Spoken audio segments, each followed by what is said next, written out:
let you know that I was a daffodil in the second grade.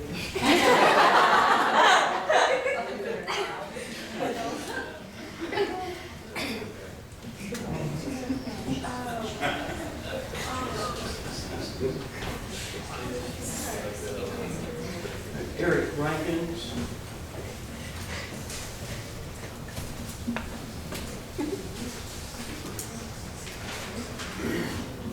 My name is Eric Rankins. Address is 7935 Highfield Road here in Summerfield. First off, I want to thank you for this opportunity to speak. I would like to speak tonight on two matters. First, during a previous council meeting, it was proposed that the town temporarily suspend property taxes for the year. The main reason for this proposal was an understanding to offer some relief to the families of Summerfield during these difficult times. I stand before you as a member of one of those families hard hit by these times. I was laid off from my job last October and have been unable to find another job since then. My wife's business has been off until recently, about 50%. So it's been a rough 8 months.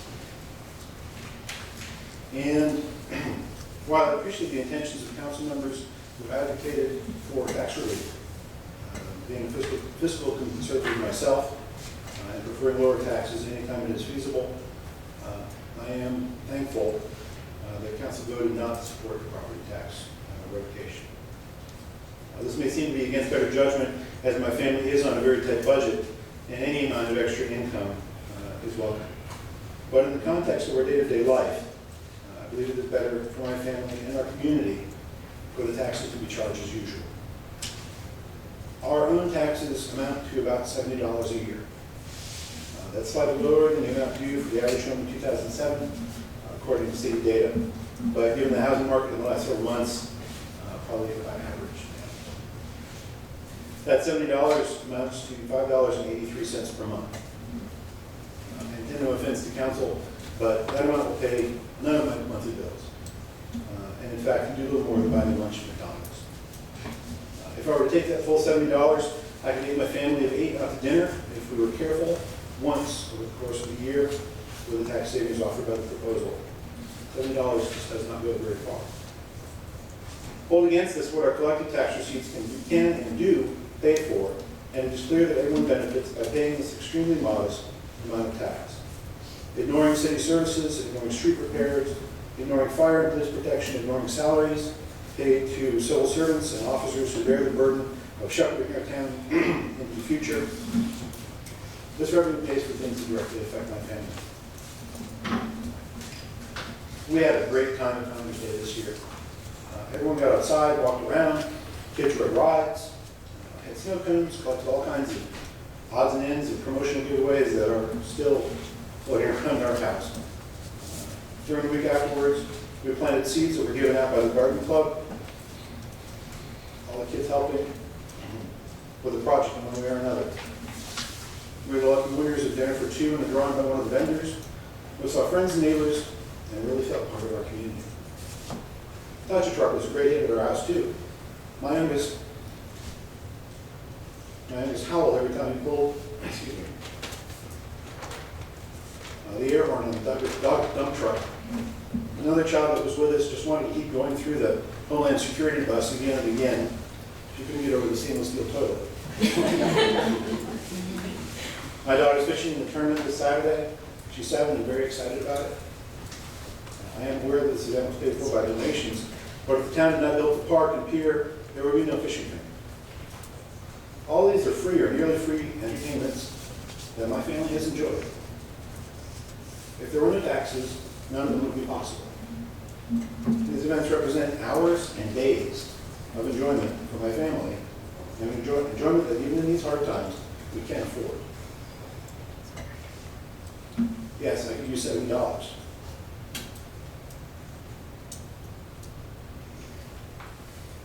But I'd rather have happy, involved children. Now, this brings me to my second topic. I would like to urge council to support the Summerfield Children's Theater project as proposed by the Parks and Committee.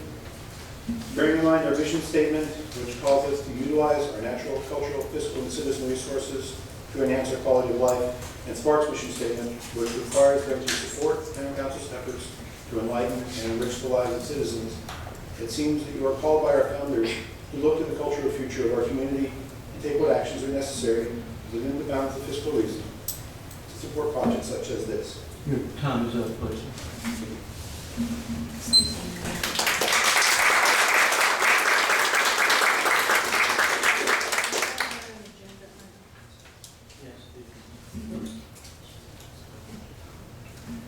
Is this not an agenda item?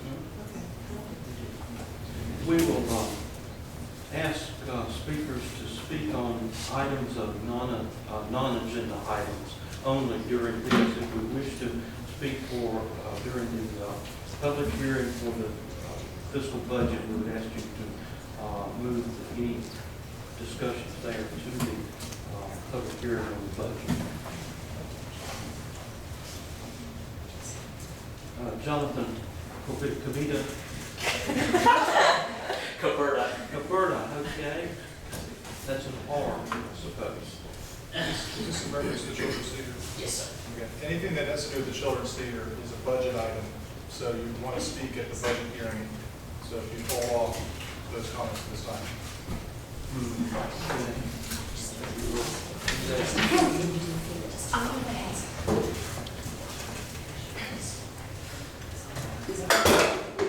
Ms. Gilgallen, do you have a problem with waiting until the budget hearing for yours?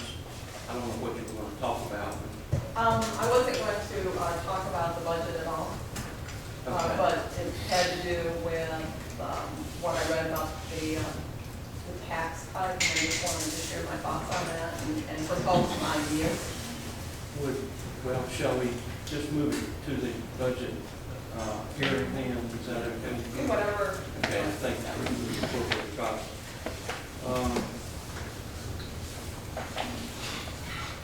Mary Jane Gordon.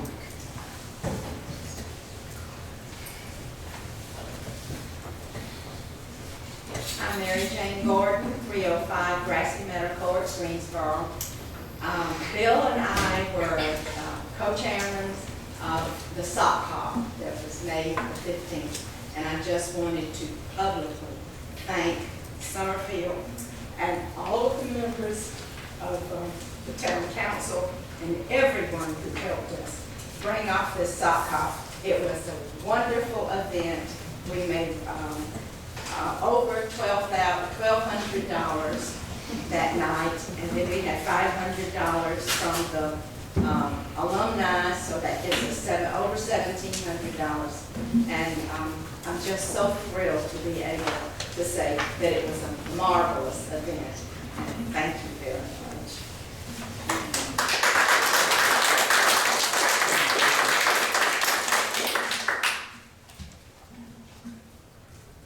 Beth Kaplan.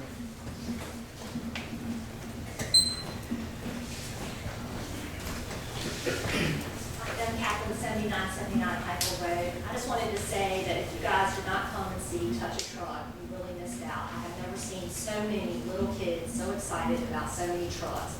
We took a walk around the park, and the park looks great, by the way, since the trails are open. Everything was beautiful with the dog, and all the way through we could hear the sirens and the horns going on, and that one little kid in the parking lot crying because he just wanted to touch one more truck before he went home. And the cutest thing was probably the little child that saw the fire engine coming with the lights on that went, "Oh my gosh, it's got lights, unbelievable." Parks and Rec did a wonderful job. It was wonderful. I saw the truck drivers talking to people. It was really a great event, so thank you.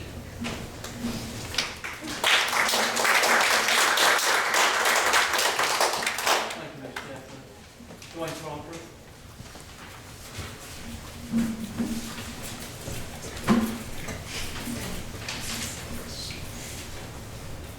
Dwayne Crawford, 1106 NC Highway 150 West. I want to revisit an issue I brought up to the council January, February-ish, maybe March. I also brought up maybe 1 or 3 times. It's the idea of having a referendum this fall to give the people the opportunity to vote to change our form of government from council mayor, from council manager back to